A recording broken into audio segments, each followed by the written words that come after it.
ఒక అందమైన క్రిస్టియన్ నన్నమ్మాయి కనబడుతుంది. మనోళ్ళు లెవెట్ ఫస్ట్ సెట్ అయిపోతాడు. ఆటోలో ఎవరన్నా రిలాక్స్డ్గా వెనక్కి అనుకుని కూర్చుంటారు. మనోడు ముందుకు ఎందుకు కూర్చున్నాడు? వెనక్కి కూర్చుంటే పక్క నుంచి వెళ్ళే హీరోయిన్ ఎట్ట కనబడుద్ది.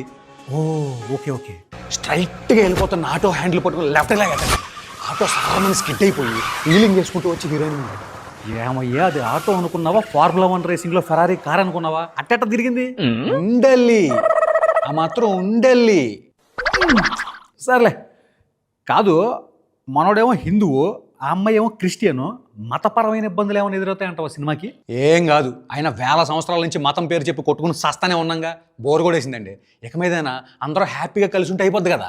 అంతే అంటావా? ఏం కాదంటారా? నేను ఎందుకు అంటాను? అన్నట్టు అనిపిస్తేని సాచినా అన్నం కలిసి ఉంటే కలదు సుఖం. నెక్స్ట్. ఆ నన్నకాల స్లో మోషన్లో నడుచుకుంటూ చర్చిలోకి వెళ్ళిపోతాడు. అక్కడ ఒక చిన్న పాపకి హార్ట్ ప్రాబ్లం ఉందని తెలిసి తాత కోసం తెచ్చిన 5 లక్షల్లో ఒక 3 లక్షలు తీసి ఇచ్చేస్తాడండి. That is our hero. పిచ్చి లేచిపోవాలి క్యారెక్టరైజేషన్. ఆ తర్వాత హీరో పోలీస్ స్టేషన్కి వెళ్ళి ఫోటో ఆల్బంలో దొంగ అంగరాజు ఫోటో చూపిస్తాడండి. దొంగాడి ఇంటి పేరా? ఆడి మీద వేసిన నింద పేరు ఇంటి జోనరా fantasy epic, 1 person army action, super natural fantasy, super natural horror, action fantasy, horror, romance, thriller. ఓటి అమ్మ పిచ్చి లేచిపోయింది. కంటిన్యూ. ఓపెన్ చేస్తే నర్సాపూర్ ఫారెస్ట్లో ఒక మార్చరీ వ్యాన్లో అస్థికలు పెట్టుకుని వెళ్తున్న ఒక 500 కాయలు ఎగురుకుంటూ అడవిలోకి వెళ్ళిపోతే ఈడు ఎత్తుకుని వెళ్ళిపోతాడు. అక్కడ ఒక భయంకరమైన కొమలో డ్రాగన్ ఎదురవుతాయి. ఈడికి ప్యాంట్ తడిసిపోతాయి. నర్సాపూర్ ఫారెస్ట్లో కొమలో డ్రాగన్స్ ఉన్నాయా? Not possible. అక్కడ సంగతి నాకు తెలియదు, కానీ కథలో ఉన్నాయి. ఓ కథలో ఉంటే ఓకే, లేదంటే మళ్ళీ ఇబ్బంది అయిపోయి అక్కడి నుంచి భయపడి పారిపోతూ గేట్లు ఓపెన్ చేసి పెట్టున్న ఒక బూత్ బంగ్లాలోకి వెళ్ళిపోతాడు. భయపడి పారిపోతూ బూత్ బంగ్లాలోకి ఎవడన్నా వెళ్తాడా? అది ఇంకా ప్రమాదకరం కదా. ఈడు వెళ్తాడు.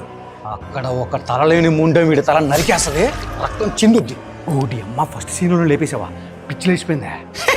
ఆడ రావాలా. ఆ తర్వాత రివీల్ అవుద్ది. అవునా? మన రక్తం ఎవరిది? I don't know. అయితే ఓకే. అసలు కథలోకి వెళ్తే మన కథలో హీరో ఒక మిడిల్ క్లాస్ జాలీ ఫెలో. అమ్మాయిలకి పూలిచ్చి ప్యాంపర్ చేయాలి కానీ గాలేసాలు ఎత్తానంటే తోలు తీసేస్తాడు. తిరిగిపోయింది. హీరోయిన్ పరిస్థితి ఏంటి? 3. పాటల కోసం పెట్టావా? కథలో కాంట్రిబ్యూషన్ ఏమన్నా ఉంటుందా? ఎందుకు ఉండదు? 2 అమ్మాయిలు ఫైనాన్షియల్గా కాంట్రిబ్యూట్ చేస్తారు, ఒక అమ్మాయి ప్రేమను కాంట్రిబ్యూట్ చేస్తుంది. తిరిగిపోయింది. సైడ్ క్యారెక్టర్స్ పరిస్థితి ఏంటి? మన హీరోకి మిడిల్ క్లాస్ నాణ్యం ఉంటుందండి. మతి స్థిమితం లేక ఇబ్బంది పడుతూ అప్పుడెప్పుడో తప్పిపోయిన భర్తను గుర్తు చేసుకుంటూ బాధపడుతూ తాను సంస్థాన మహారాణి అని చెప్పి కథలు చెప్తా ఉంటుంది. ఆవిడ చెప్పేది ఎవ్వరూ నమ్మరు. అవును, కానీ ఆవిడ చెప్పేది నిజమే. అవును. సిమిలర్ స్టోరీ ఎక్కడో చూసినట్టుగా కొడేస్తుందా? వాళ్ళకు కొత్త కథ ఎక్కడి నుంచి అమ్మంటారండి? రైటర్లాగా ఉన్నారు ఏమనుకుంటున్నారు? తెల్లారులు కూర్చుని రాసినా కూడా కొత్త ఐడియాలు రా గెడుతా ఉంటే చెప్పమంటారా, వెళ్ళిపోమంటారా? సర్లేవో ఏదో ఫ్రెండ్లీగా అన్నాం. నెక్స్ట్. నానమ్మ వంటలు ఎరగదీసేది. ఆల్జైమర్స్ వల్ల వేసిన 6 సెకండ్లో మర్చిపోద్ది, కానీ కూరలో కారం ఎంత వేయాలో మాత్రం కరెక్ట్ గుర్తుపెట్టుకో. ఎందుకు అలాగా? ఇవిడింతే కథలో ట్విస్ట్లకి ఇంపార్టెంట్ అయినవి మాత్రం మర్చిపోద్ది, మిగతా అన్ని గుర్తుపెట్టేసుకుంటుంది. అయితే ఓకే.